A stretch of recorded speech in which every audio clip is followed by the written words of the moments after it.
रात्रि भर भजन करते रहे। सवेरे सवेरे देखा तो पूरे राज्य में बड़ा शोक है। कोई आदमी निकला, भगीरथ जी ने पूछ लिया क्या हो रहा है? बोले महाराज कल हमारे राजा का देहांत हो गया। अच्छा फिर? अब कुछ नहीं, अब उनके संस्कार करने जा रहे हैं राजघाट। तो फिर दूसरा राजा? बोले दूसरा कोई राजा नहीं, हमारे राज्य की परंपरा है कि राजा की जब शव यात्रा निकलती तो उसके आगे आगे एक राज की जो मुख्य हथनी है वो चलती है, और उस हथनी की सूंड में एक स्वर्ण कलश होता है, और वह स्वर्ण कलश का जल हथनी जिस व्यक्ति के सिर पर डाल देती उसको फिर नया राजा बनाते। भगीरथ जी ने कहा हाँ अच्छा बात है, करो बढ़िया। अब ये तो मार्ग पे बढ़ के नीचे बैठे हैं, भजन कर रहे हैं, और इधर से जब शव यात्रा आई वह हथनी आगे आगे जा रही थी और उसकी सूंड में वह स्वर्ण कलश में जल भरा हुआ था। चलते चलते चलते चलते आई, किले के द्वार के बाहर निकली, विशाल वट वृक्ष के नीचे ये तपस्वी महात्मा भगीरथ बैठे थे। और जैसे ही वो हथनी नजदीक आई, इन्होंने कहा बाप रे मारेगी क्या? ये 4 कदम पीछे हट गए, हथनी और आगे बढ़ी और अपनी वो सूंड का स्वर्ण कलश भगीरथ जी के सिर पर डाल दिया। भगीरथ जी का जलाभिषेक हो गया। मंत्री आए, संतरी आए, मुकुट लेकर के राजाधिराज महाराज की जय हो, वो तुरंत राज्य तिलक मुकुट पहना दिया।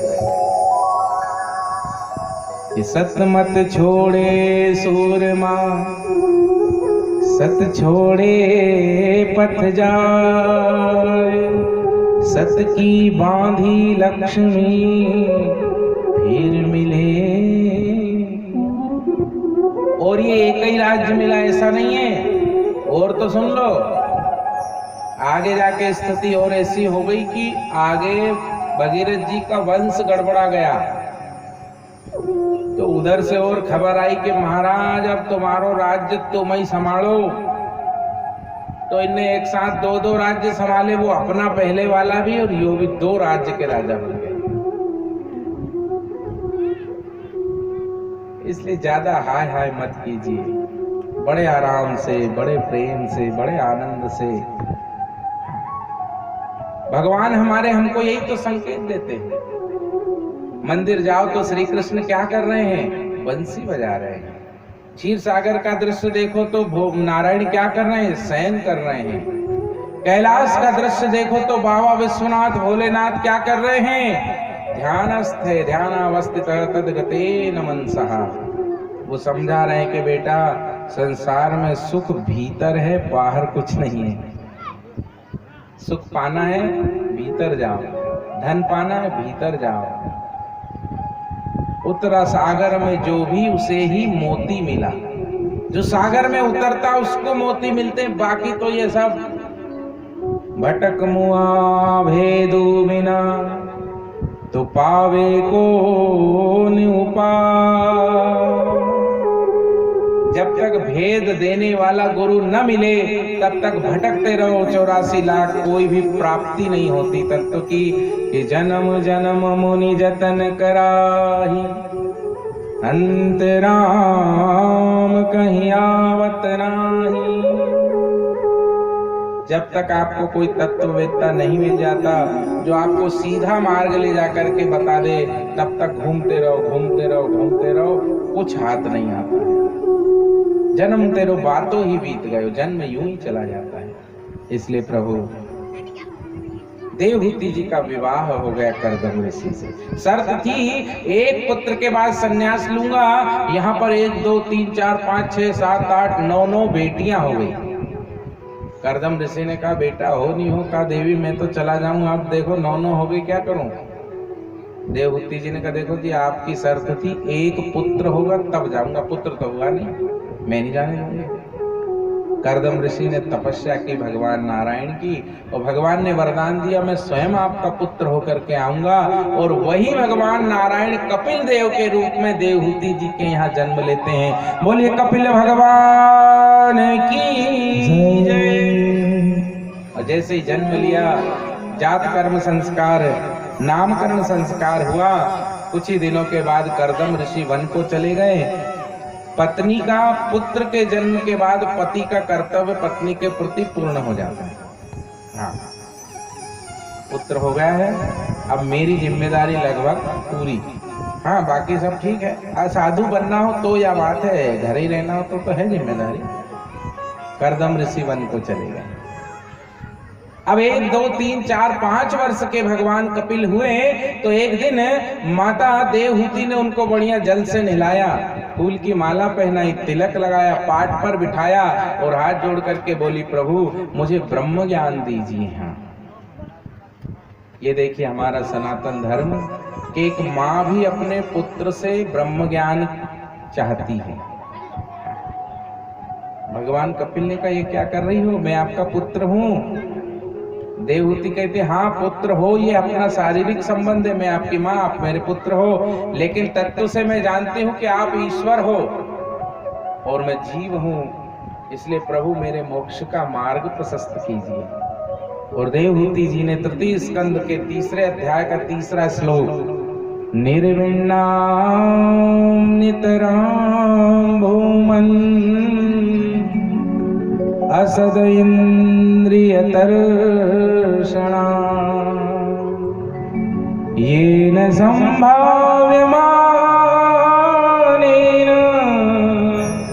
प्रपन्नान्धं तमः प्रभो। हे प्रभु, ये जो इंद्रियां हैं, ये इंद्रियों की पूर्ति करते करते जीवन निकल जाता है, 84 लाख निकल जाती, कभी तृप्त नहीं होती। बताइए प्रभु इंद्रियां बस में कैसे हो? भगवान कपिल ने कहा, भगवान की शरणागति करने से इंद्रियां बस में हो जाती। भगवान को समर्पित हो जाओ। जैसे जीव को चाहिए भोग, आप अगर समर्पित हो तो ये जीव को जो चाहिए वो बनाओ, लेकिन वो बनी हुई चीज भगवान को समर्पित कर दो, तुलसी दल डाल दो और फिर प्रसाद बनाकर कहो ले प्रसाद खा, तो अब वो भोग नहीं बचा, वो प्रसाद हो गया। कानों को सुनना है तो अच्छा अच्छा, आँखियों से गोली मारे फलाने ठिकाने गाने सुनने हैं, कानों से कहो रुक जा, कानों को सूरदास के, मीरा के पद सुनाओ, तो उनको सुनना संगीत है, संगीत ही है, लेकिन सूर के, मीरा के, सबरी के, नानक के, कबीर के पद सुनाओगे तो है तो संगीत, लेकिन वह भी भक्ति बन जाएगी शरणागति से। आंखों को देखना है अच्छे अच्छे दृश्य, गोवा जाऊंगा, फलाना जाऊंगा, विदेश जाऊंगा, स्विट्जरलैंड जाऊंगा, हांगकांग जाऊंगा, तो आंखों से कहो चल तुझे बद्रीनाथ ले चलते, थारो बाप स्विट्जरलैंड को है वहां, बद्रीनाथ ले जाओ, केदारनाथ ले जाओ, पंचकोशी ले जाओ, नर्मदा परिक्रमा ले जाओ, ले देख क्या क्या देखना है, मेरी आंख दिखा दो। नाक को सूंघना है, बाजार से इत्र लेकर के कान में फुआ मत घुसेड़ो, वह इत्र पहले भगवान को समर्पित कर दो, भगवान आपके लिए लाए। और दूसरे दिन उनसे उठाया हुआ वो फिर रुई लगा लो, आप अपने जेब में रख लो, कपड़े में लगा लो, तो वो फिर आपने भोग नहीं भोगा, वो आपने प्रसाद ग्रहण किया, इसलिए आपको बंधन नहीं करेगा वह भोग। इंद्रियों को बस में कैसे करे? तो कपिल भगवान ने कहा शरणागति से, भगवत शरणागति कर लो, फिर इंद्रियों को जो चाहिए वही दो, लेकिन फिर वो भोग नहीं होगा, वो भक्ति हो जाएगी। संगीत तो मीराबाई ने भी सुना था, भक्ति हो गई। भोजन तो भीम ने भी खाया था, प्रसाद हो गया। क्रोध तो द्रौपदी ने जैसा किया था वैसा किसी ने नहीं किया। सोचो द्रौपदी को जैसा गुस्सा आया कभी किसी को आया होगा? दुशासन ने बाल पकड़ लिए, उसने ऐसा क्रोध किया कि अब तेरी छाती के खून से बाल धोऊंगी ना तब बांधूंगी। कितना क्रोध होगा सोचिए, इतना बड़ा उसने संकल्प कर लिया। इसलिए इंद्रियों को मार नहीं सकते, इंद्रियों को मार दोगे तो आप कोमा में चले जाओगे, उन्हें मारा नहीं जा सकता। उन्हें तो भगवत शरणागति से उनकी दिशा बदल दो बस, तो रहेंगी वही। संत भी वही रोटी खाते हैं जो आप खाते हो, संत भी वही कमरे में रहते हैं जो आप रहते हो, संत भी वही कपड़े पहनते हैं जो आप पहनते हो, संत भी उसी कार मोटर में चलते हैं जिसमें आप चलते हो। फर्क इतना है कि उन्होंने सब भगवान का मान करके स्वीकार कर लिया, और अपन कहते हैं मारो आए कौन को मारो, ये बिल्डिंग मारी, ये खेत मारो, ये कार मारी, बस यही बंधन है। मैं अरु मोर तोरते माया बस कर दीनी जीवन का। मैं अरु मोर तोड़ते माया, मेरा तेरा यही तो माया है। इसलिए अपने बुजुर्ग लोग आपने सुना होगा, वो पूछते थे आपके कितने बेटे थे, कितने बेटे हैं, तो ये नहीं कहते थे महाराज 4, वो कहते थे भगवान के दिए 4, ऐसा कहते थे। सुना, अपना नहीं मानते। ये घर आपका है, बोले हाँ भगवान ने दास को दिया है। अच्छा, या कार तुम्हारी है, हाँ भगवान ने दी है बैठने के लिए तो बैठता हूं। फिर वह कार घर में तो रहती पर खोपड़ी में नहीं रहती। फिर वो मकान, दुकान, खेत, खड़ा, जमीन, जायदाद, सोना, चांदी लॉकर में, बैंक में तो रहते, खोपड़ी में नहीं रहते। आजकल अपने जितने बैंक में सामान है उतना ही खोपड़ी में भी घुस जाता है, इसलिए अहंकार आ जाता है, और ये अहंकार ही फिर पतन का कारण बन जाता है। देवहूति जी ने दूसरा प्रश्न किया, प्रभु मुक्ति किसकी होती है? ए भैया ये बताओ तो कितना होगा? हाँ तो ठीक है।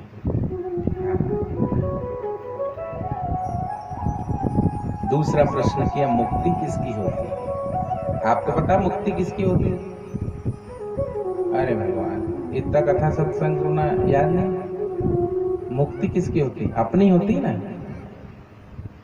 अपनी होती नहीं। यही तो देवहूति जी ने पूछा कि मुक्ति किसकी होगी, कब होगी?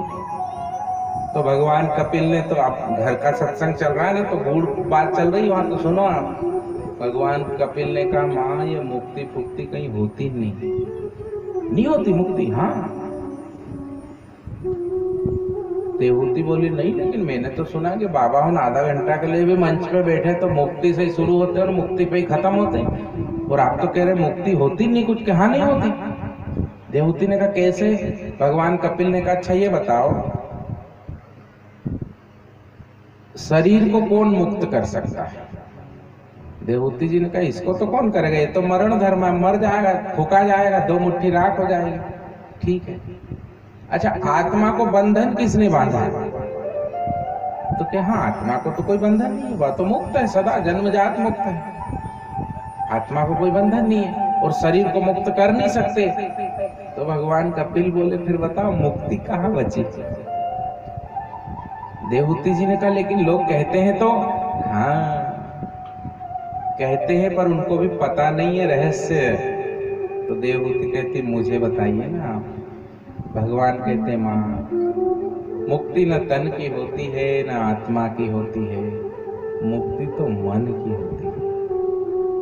कि मन एव मनुष्याणां कारणं बन्धमोक्षयो, बद्धं तु विषयासक्तं मुक्तं निर्विषयः मनः। माँ, मनः एव मनुष्याणां कारणं बन्धमोक्षयो, ये मन ही मनुष्य के बंधन और मोक्ष का कारण है। कैसे? बोले बद्धम तु विषयासक्तम, जिसका मन विषयों में आसक्त है समझ लो वो बंधन में है। और मुक्तम निर्विषय मन, जो लड्डू पेड़ा खाते हुए भी अगर निर्विषयी है तो वह मुक्त ही है। कि राग द्वेष जाके नहीं वैरी मीत समान, कह नानक सुन रे मना मुक्तता ही तेरा। सारा खेल मन का है। ये मन जब भगवान में लग गया समझिए आप मुक्त हैं, और ये मन जब संसार में लग गया समझ लो अब आप बंधन में। बाकी शरीर को कोई मुक्त कर नहीं सकता और आत्मा को कोई बांध नहीं सकता। सारा खेल मन का है। कि मन के हारे हार हैं और मन के जीते जीत, मन ही मिलाए राम से मन ही करत फजी। यही मन जब तुलसीदास जी का अपनी पत्नी रत्ना में बंधा था तो वो बंधन में थे, और यही मन जब प्रभु राम के चरणों में अनुरक्त हो गया तो यही तुलसीदास जी संत हो गए महाराज। इसलिए खेल मन का है। मन है मनुष्याणाम कारणम बंध मोक्ष। यही मन जब भगवान में लग जाता है तो हम संत हो जाते हैं, और यही मन जब संसार में गड़ जाता है, डूब जाता है, खप जाता है, तो हम साधारण से जीव हो जाते हैं। इसलिए बंधन और मुक्ति किसकी है? मन की है। आप कहीं बंधन में नहीं है, आपने कोई पाप नहीं किया है, आपको कोई बंधन कर भी नहीं सकता है, क्योंकि आप कौन है? ईश्वर अंश जीव अविनाशी। अरे भाई, 1 किलो की सोने की ईंट हो किसी के पास, और वो उस 1 किलो की सोने की ईंट से मान लो 1 तोला काट ले, वो बाजार में बेचने जा रहे, तो वो 1 किलो की ईंट न वो 1 तोला को टुकड़ो दो ही एक ही भाव बिकेंगे ना, एक ही भाव बिकेगा ना। कि ऐसा थोड़ी किया 1 किलो वाली ईंट जो या तो 50,000 का तोला में बिकेगी, और यो तो जरा सो चना इतनो दानो यो कहता हूँ फ्री में ही लेऊंगा, ऐसा होता है क्या? नहीं, एक ही भाव बिकेगा, क्योंकि सोना तो है ना, भले अंश है। ऐसे ही जीव ईश्वर का अंश है तो अंश ही ना, ईश्वर का ही है। इसलिए आप भगवान से कम नहीं है। कम कैसे हो जाते हैं? जब जब हम संसार को अपना और इस शरीर को मैं मान लेते हैं। हम गोरी, हम मोटी, हम पतली, हम गरीब, हम स्त्री, तो आप दीनहीन हो गए। और जब सबरी की तरह, अनुसुईया की तरह, गार्गी की तरह, मदालसा की तरह कहती हैं अहम ब्रह्मास्मि, मैं ब्रह्म स्वरूप हूँ, तो फिर महाराज हो भगवान जैसे भगवान भी आकर के प्रणाम करते हैं। सती अनुसुईया आपने सुना ही होगा, वो भी एक नारी थी। सारा खेल महाराज मन का है। अंत में का प्रभु भगवान की प्राप्ति कैसे हो? मैं स्त्री हूँ। तब कपिल भगवान ने कहा माँ, भक्ति से भगवान की प्राप्ति होती, इसलिए तुम भगवान की भक्ति करो। भक्ति की 3 धाराएं बताई, पहली विश्वास, दूसरी संबंध और तीसरी समर्पण। सबसे पहले तो भगवान पे अगाध विश्वास रखना सीखें। भगवान के अलावा कहीं हमारा दृढ़ विश्वास नहीं होना चाहिए।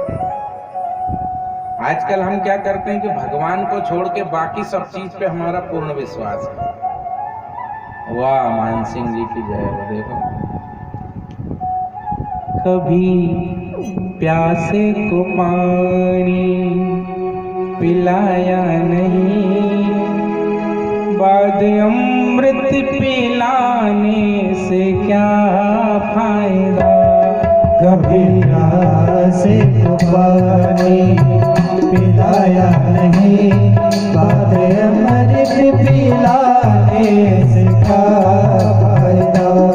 कभी गिरते हुए तो उठाया नहीं, बाद अमृत पिलाने से क्या फायदा। कभी गिरते हुए तो उठाया नहीं, बाद अमृत पिलाने से क्या फायदा।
सिर्फ पूजा करवाने से क्या फायदा। कभी प्यासे को पानी पिलाया नहीं, बात अमृत पिलाने से क्या फायदा।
दया न करी फिर मानव कहलाने से क्या फायदा।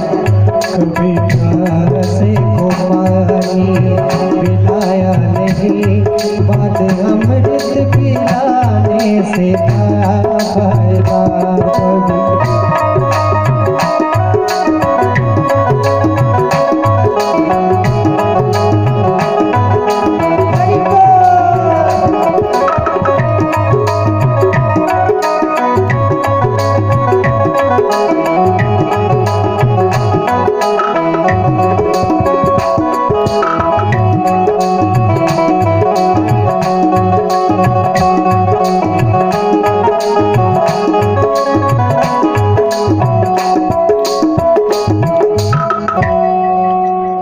बोली वृंदावन बिहारी लाल की जय। भैया पानी हमको ही मत पिलाना, जो बैठे उन्हें पिला देना, क्योंकि 12 बजे से बैठे हैं, लगभग 2:45 बजने वाले हैं, इसलिए पिलाते रहिए सबको पानी। बाकी वहाँ की फागुन की कथा हो तो बात जम भी जाती है, पर ये भीषण गर्मी है, पानी पीते रहिए बस।